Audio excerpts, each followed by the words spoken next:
Mes chers nouveaux abonnés, mes chers abonnés, mesdames, messieurs, peuple congolais, chers membres de la diaspora, individuellement et collectivement, du nord au sud, de l'est à l'ouest et au centre, tant au niveau citoyen qu'intellectuel, politique, militaire, religieux et ou spirituel, je vous informe qu'avant de traiter les 4 sujets du jour concernant 1.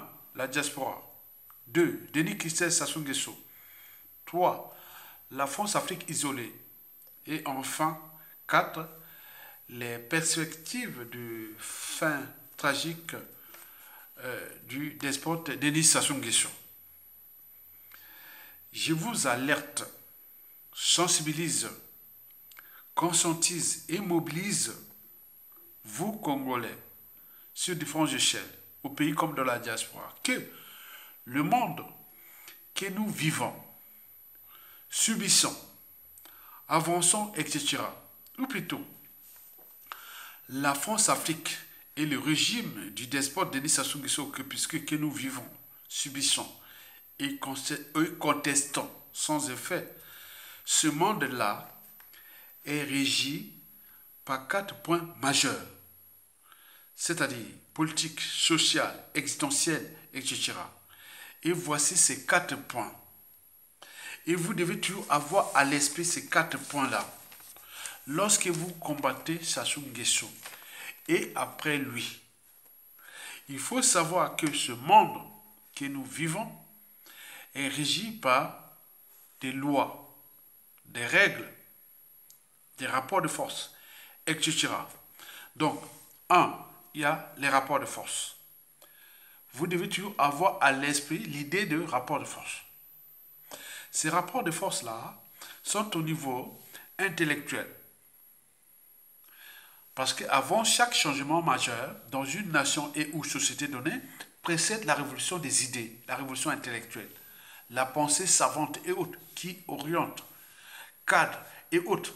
Donc ça donne beaucoup de force à ces rapports de force. Donc si les rapports de force intellectuels et ou oui sont du côté du pouvoir, vous êtes perdu. Si c'est du côté du peuple et ou des résistants autres, c'est là que ça cogne. Donc ils ont peur. Ils ont peur parce que nous avions la pensée savante, intellectuelle et autres, au regard de la situation, du contexte et autres. Donc ça, c'est très important. Les rapports de force, comme je fais là, ce sont des rapports de force. Je vais vous donner des confidences. Il y en a plein qui cherchent à m'envoyer les numéros de téléphone et me demander ton numéro de téléphone, où tu es. Donc, ils ne cherchent pas dans tous les réseaux, hein, WhatsApp, Facebook, tous les médias, réseaux sociaux. Ils cherchent où c'est toi, parce que, voilà, c'est le contenu, je ne suis pas le seul.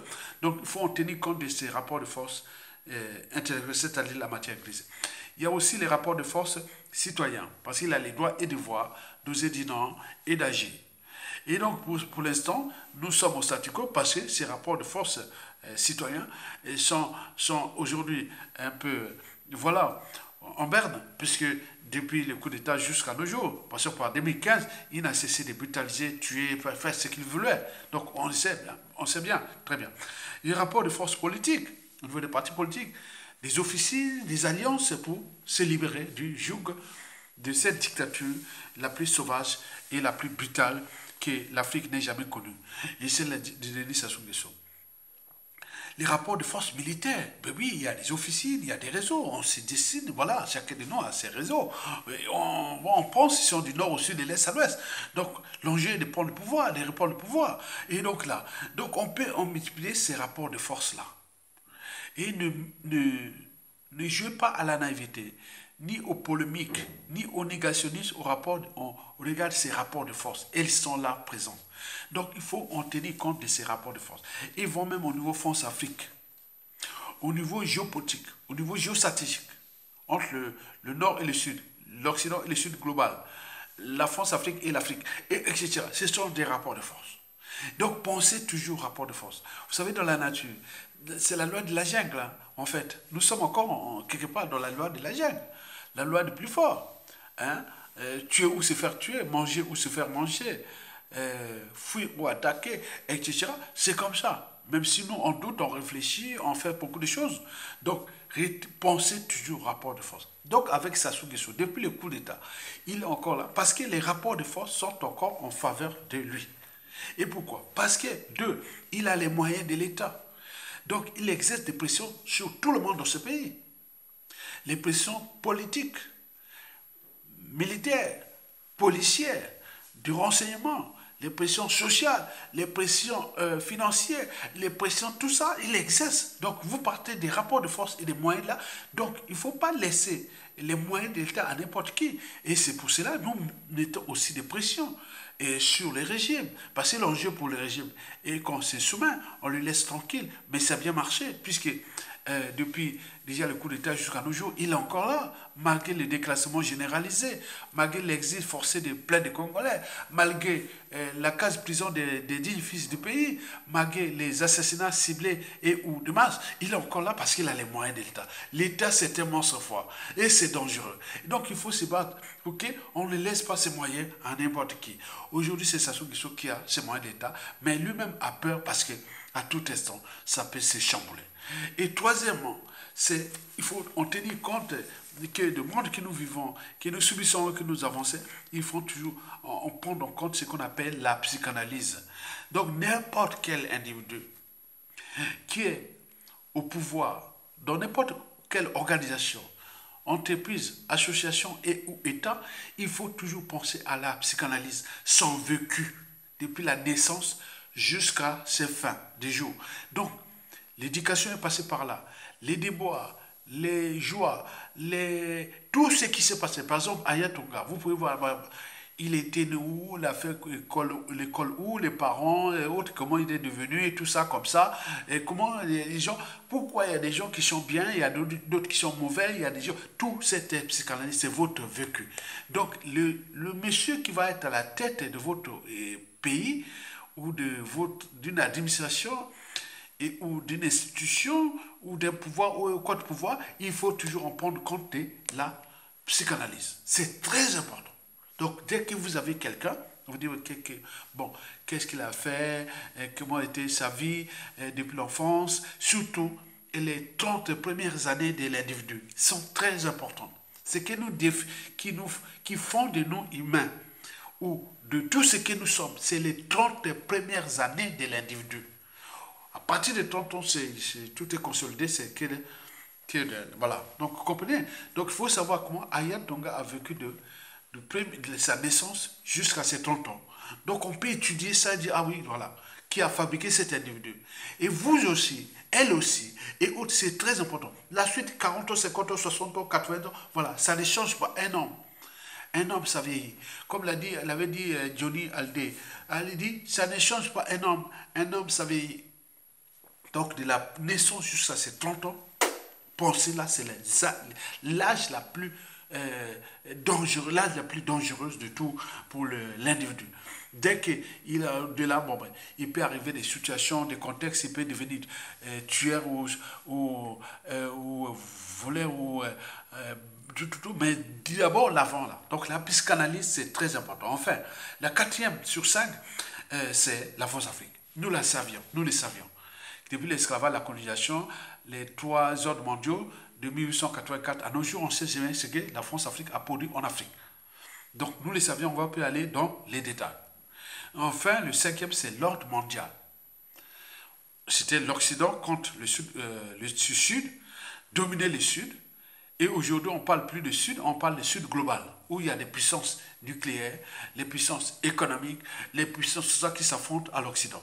Donc, il faut en tenir compte de ça. Dès que vous avez ça, il faut mettre ça comme une formule mathématique, chimique, biologique, biochimique, géologique, environnementale, juridique et autres. Voilà, comme une loi, comme tout. Vous devez avoir ça à l'esprit. Rapport de force. Les moyens de l'État, la psychanalyse de ceux qui sont à la tête d'une organisation, association, État, entreprise ou association. La France-Afrique, pour les cas de nous, à Afrique francophone. Et puis, l'ordre mondial. Dès que vous aviez ça, ce sont des piliers qu'on réfléchit. C'est-à-dire, à chaque fois que vous venez critiquer ou dénoncer ou se révolter ou agir ou désobéir ou manipuler et tout. Il faut penser toujours à ces 4 points-là.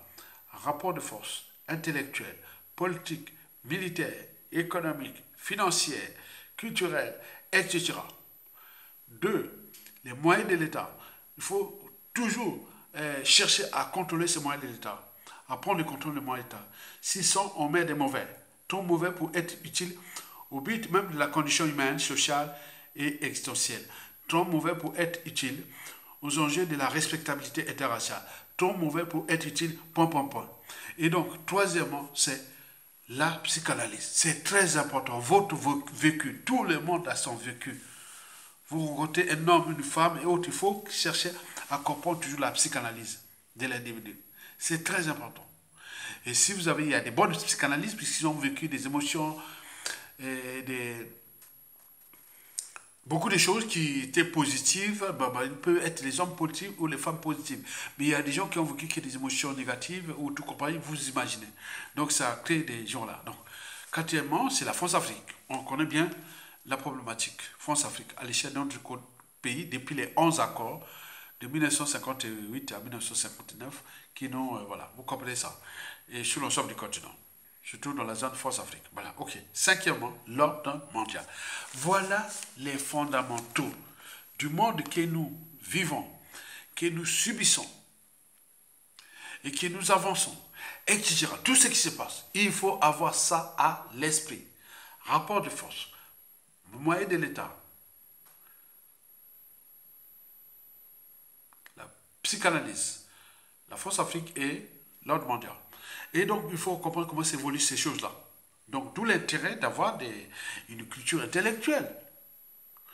Donc, il faut avoir des gens qui ont la culture intellectuelle, c'est un cerveau qui a les grilles d'analyse, qui a une culture générale.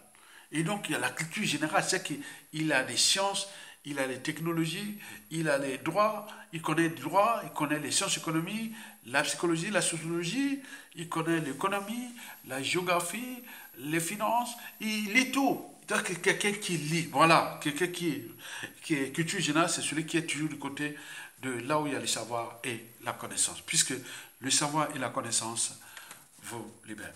Voilà pour l'introduction à cette vidéo d'intérêt général où chacun de vous peut penser déjà, dégager sa solution, c'est déjà penser à ça.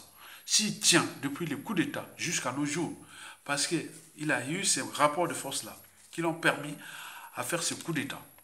Et deux, il s'est accaparé des moyens de l'État.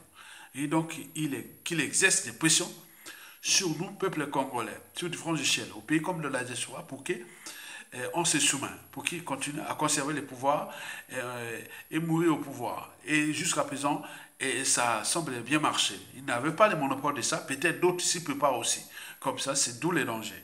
Mais il faut penser aussi la psychanalyse des uns et des autres. Parce que plus la psychanalyse est positive en termes de liberté, dignité, courage et tout compagnie, et les régimes de type Sassou Nguesso ne restent pas longtemps. Mais là, on est là parce qu'il y a ça. Bon, il faut savoir aussi que la France-Afrique et puis l'ordre mondial qui nous a entraînés dans les ténèbres depuis 1884 à 1885. La conférence Congo de Berlin. Alors, de ce qui précède, nous allons maintenant entrer dans le vif du sujet. Et je vous rappelle que j'ai 4 sujets du jour à vous traiter ici. Le sujet de la diaspora. 2, le sujet de Denis Christelle Sassou Nguesso. 3, la France-Afrique, qui est déjà isolée. Et enfin, les perspectives d'une fin tragique du despote Denis Sassou Nguesso. Je vous alerte, sensibilise, conscientise et mobilise à la fois que le monde que nous vivons, subissons et avançons, etc., ou plutôt la France-Afrique et le régime des despotes Denis Sassou Nguesso que nous vivons, subissons et contestons sans effet, puisqu'il est encore là, ce monde-là est régi par 4 points majeurs que je venais de vous préciter. Donc, de ce qui précède, vous êtes désormais conscient ou concerné par les problématiques précitées. Hein, voilà, donc tout ce que je vous dis, c'est un ensemble. Hein. C'est comme A, B, C, D. Voilà, donc je parle de A. Quand je fais mes vidéos là, quand je parle de A, il faut penser à B déjà. Quand je parle de B, il faut penser à C. Mais C, il peut y avoir des éléments que je vais prendre dans A et dans B. Et en pensant à D, je peux prendre les éléments que je vais prendre dans Z. Et donc de A à Z, donc vous avez tout ça, ça implique. Hein? Donc je vais prendre un élément dans... Ça c'est le raisonnement que je fais. Il est comme ça, toujours. Je vais prendre un élément qui est dans A et je vais le mettre dans Z et donc dans I ou dans B ou dans... Voilà, donc vous comprenez ça. Voilà, donc c'est une réflexion qui fait la synthèse. Vous savez, j'ai toujours dit ça, mais il y a un qui est venu s'énerver, arrête de parler de tes diplômes. Mais non, il faut expliquer que voilà, vous n'êtes pas devant les ignorants. Si tu viens t'acharner, que tes diplômes bac plus 4, bac plus 5, bac plus... On n'a rien à foutre. Je ne vous ai pas demandé de venir dire, oh non, nous sommes dans une réflexion intellectuelle, savante. Et donc on nourrit les débats aussi scientifiques et de tout ce que tu es. Donc, vous ne venez pas s'acharner si vous n'avez pas réussi à vos études, si vous avez la jalousie maladive et autres, ça ne me concerne pas. Barrez-vous de là, n'y viens pas s'il vous plaît. Laissez les gens écouter le savoir et la connaissance. Et je ne suis pas le seul. Il y en a plein, on invite les uns des autres à nourrir les débats scientifiques. Et par contre, on profite de cette vidéo, si vous connaissez mes pages sur Facebook, passez dans cette Facebook. Si vous avez des analyses pointues scientifiques d'une vidéo de 10 minutes ou 20 minutes, vous voulez vous faire connaître, placez la vidéo là, envoyez-moi un message dans Facebook, allez taper Isidore Ayatonga, vous aurez tout Ayatonga, Isidore Ayatonga, envoyez-moi une réflexion, dites bon, est-ce que je peux faire, faites votre vidéo, vous faites là, je vais la partager, ici sur la chaîne. Parce que nous, le but est de partager le savoir et la connaissance sur de différents domaines qui touchent aujourd'hui l'intérêt général dans le contexte de l'affaire du dictateur Denis Sassou Nguesso. Donc le monsieur là est venu s'acharner que le diplôme. Non. Attends, je sais pas. Mes enfants sont encore plus diplômés que moi. Donc vous voyez, vous voyez comment que je suis. Donc je n'ai rien à foutre de vos contestations. Ok? Très bien. Donc, nous allons traiter les 4 sujets du jour. Le premier sujet du jour concerne la problématique diaspora. Vous le savez que dans la diaspora, historiquement, jusqu'à nos jours, on mélange tout. Je vous rappelle que j'arrive ici en France la fin des années 90, donc 91, 92. Bon, on arrivait ici, on avait encore des cerveaux. Les gens, c'est-à-dire, pensez vous-même, c'est-à-dire la génération avant le coup d'État. Vous arrivez ici. La diaspora était la plus intelligente et tout compris. On ne mélangeait pas des choses comme ça. Depuis le coup d'État arrivé, une génération, oh là là. Bon, on voit, ce sont des indicateurs et autres. Donc, on mélange tout dans la diaspora.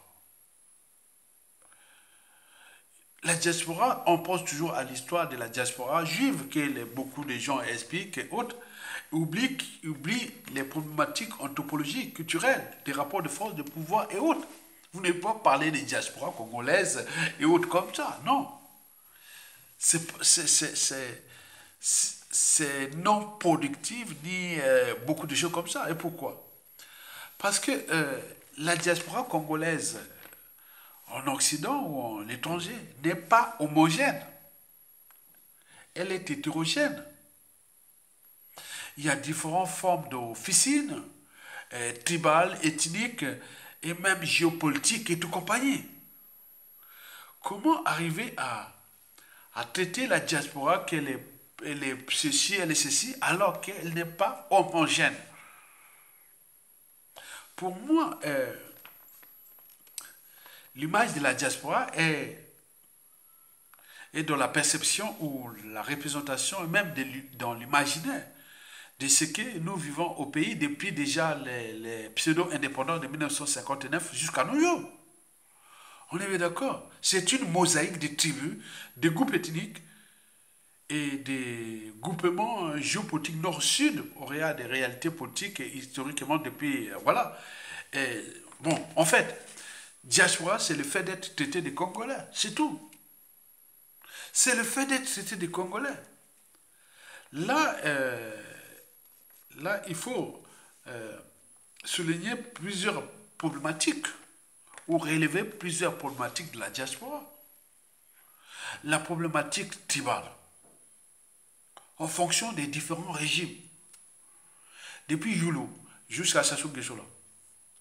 Il y a des gens qui arrivaient, le régime qui était de sa tribu, et autres, beaucoup partaient, et autres. On en a vu. Ça, c'est vrai. Parce que chez nous, en Afrique, et notamment au Congo, avant d'être en politique, intellectuelle et tout compagnie, on est d'avant tout d'appartenance tribale. Et donc, dès qu'il y a un truc là, il partait là-bas, c'était pas des convictions, ni les courants de pensée, ni quoi qu'il partait, le fait d'être, voilà. C'était la réalité qui est toujours là. On retrouve les mêmes pouvoirs avec beaucoup de gens de la tribu qui n'étaient pas, voilà, qui viennent là parfois, comme chez nous, on parlait Yaka Noki. Et cette histoire-là m'énerve parce qu'il faut le dire que, voilà, c'était quand même pas.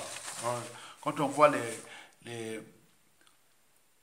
les bourses qu'on avait données dans les années 80, quand on était monté à la puissance de Yaka Noki, il y avait aussi des sudistes et tout ça. Il y avait des contre-pouvoirs au niveau intellectuel des Sassou Nguesso 1. Mais on le sait que ça a géré ça, réparti histoire, nous gaver ça, Yaka Noki, comme certaines personnes ont le monopole de l'intelligence, monopole de ça, on voit bien ce que ça produit depuis Yulu jusqu'à nos jours. Sassou nous a roulé dans la farine. Si les gens, les uns des autres étaient des hommes vraiment intelligents, plus intelligents, stratégiques, on aurait pas laissé le pouvoir à Sassou Nguesso. Donc c'est ça, ce sont là vraiment, vous comprenez ça. Donc la problématique tribale dans la diaspora compte beaucoup parce que les gens, on en voit là, les gens s'appellent beaucoup entre les membres de la même tribu depuis l'étranger. Et la problématique, deuxièmement, la problématique ethnique. Quand on parle des Téké, des Congo, des Gala, de tout ce qu'on peut mélanger. On en voit que les gens se rencontrent, on voit même les associations, ils sont toujours là entre eux. Donc ça, c'est quelque chose, il faut en tenir compte de ça, des problématiques ethnologiques. Et donc, troisièmement, la problématique géopolitique nord-sud. On nous a gavé que de ça. Vous voyez ici, c'est la réalité. Aller dans les associations, dans les milieux, et autres, on va voir que là, il y a beaucoup de nordistes, là, il n'y a que des sudistes, là, il n'y a que des ça, alors que malgré nos signaux d'alerte et rappel, autres, non, c'est intrinsèque. C'est comme si, c'est voilà, c'est naturel. Donc, vous parlez de la diaspora, quoi? La problématique anthropologique, ben oui, en termes de liberté, dignité et autres, ça pose bien des soucis aussi. Et la problématique des catégories socio-professionnelles, ça c'est vraiment autre.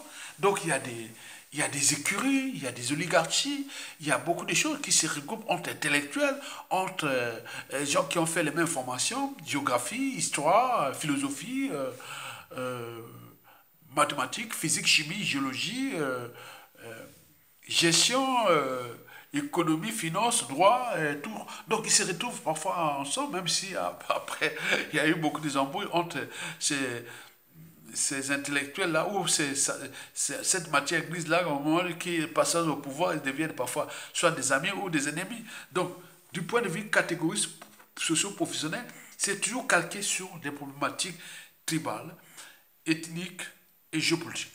Ça, on ne peut pas. Voilà. Donc, je l'ai constaté ici sur la place de Paris.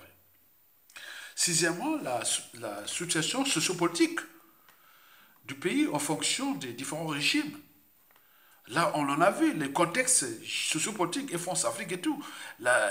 Les enjeux, il y a beaucoup de traites. On parle des traites et autres. Non, mais il y a partout, il y a toujours des traites. Dans chaque tribu, dans chaque groupe ethnique, dans chaque catégorie socio-professionnelle, il y a eu toujours des traites. Mais pourquoi vous en faites ça un souci? Il y a des opportunistes. Il y a des hommes de conviction, il y a des victimes des Sassou Nguesso. Il y a beaucoup de choses qui sont mélangées. Il y a la psychanalyse, bien entendu, il y a la psychologie. Il y a beaucoup de choses qui sont là. Donc, c'est ça que j'ai défini comme la complexité ou pas la complexité. Oui, on peut parler de complexité, mais c'est que du coup, la contradiction humaine. Nous sommes tous des bantous. Congolais. Et aujourd'hui, depuis l'esclavage, la colonisation et surtout l'avènement de la pseudo-indépendance, nous sommes divisés en nord-sud, en Tibet, en haute, alors que voilà, devait être une valeur ajoutée pour le consolider là. On va même chercher à faire l'implosion, l'État nord-Congo, l'État sud-Congo, comme on l'a dit partout, partout. Donc on peut arriver. Donc il y a beaucoup d'enjeux, de problématiques. Donc dans le contexte actuel du Denis Sassou Nguesso dégage, bon, le problème c'est le pouvoir. Le pouvoir avec qui? Nous voulons prendre le pouvoir. Le pouvoir, il faut repenser toutes ces problématiques que j'ai toujours parlé dans les vidéos. Si on parle de la problématique tribale, très bien, vous consolidez les femmes et hommes dits de votre tribu, les hommes de conviction pour la presse Sassou Nguesso. Très bien. La problématique ethnique, Congo, Teke, Otoube, avec les gens qui peuvent demain, s'il y a une république fédérale au Congo, les Teke, les meilleurs, voilà, c'est tout. Et ou géopolitique, nord-sud. Et donc, voilà, donc on s'est dit, bon ben, le nord, mettez-vous ensemble pour dégager les mauvais du nord là. Les sudistes, mettez-vous ensemble pour désinguer les sudistes qui travaillent avec Sassou Nguesso, vous venez jouer là. Parce que le régime de Sassou Nguesso est infiltré de beaucoup de sudistes qu'on connaît bien. Maintenant là, on vient attaquer les nord du nord, non. Mais on le sait, depuis la nuit de temps, on ne parle que de ça. Ce sont les amalgames. Donc vous devez penser ça jusqu'au niveau des catégories socio-professionnelles, c'est-à-dire au niveau des diplômes, au niveau de vos statuts sociaux et tout compagnie. Donc on se regroupe avec les gens, avec les mêmes personnes qu'on peut réfléchir. Donc il y a ces problèmes-là. Donc il faut repenser la diaspora. Donc la diaspora n'est pas le support de dégager Sassou Nguesso. Et il ne fait que partie des moyens de pression. Parce que l'œuf, quand il est brisé de l'extérieur, la vie s'arrête. On a vu en 1997, l'omelette est consommée sur nos jours. Mais par contre, quand l'œuf est brisé de l'intérieur, la vie commence, les bonnes choses arrivent de l'intérieur. En fait, la diaspora, chacun de nous devait avoir ses officines, ses réseaux de l'intérieur, et chacun de nous comme en émeute. Je l'ai expliqué ça à Madame Émilie Makosso, qu'on a discuté là. Elle dit, bon, ben, il parle là, qui Sassou, point, et tout compagnie. Bon, j'ai dit, non, mais la diaspora, qu'il faut unir la diaspora. Non, on ne peut pas unir la diaspora. Chacun de nous a ses écuries, a ses officines et autres. On a vu les associations sur la place de Paris et elles ont été tous fracassées parce que l'union dans un environnement où la diaspora n'est pas homogène, il y a des gens qui sont au pouvoir,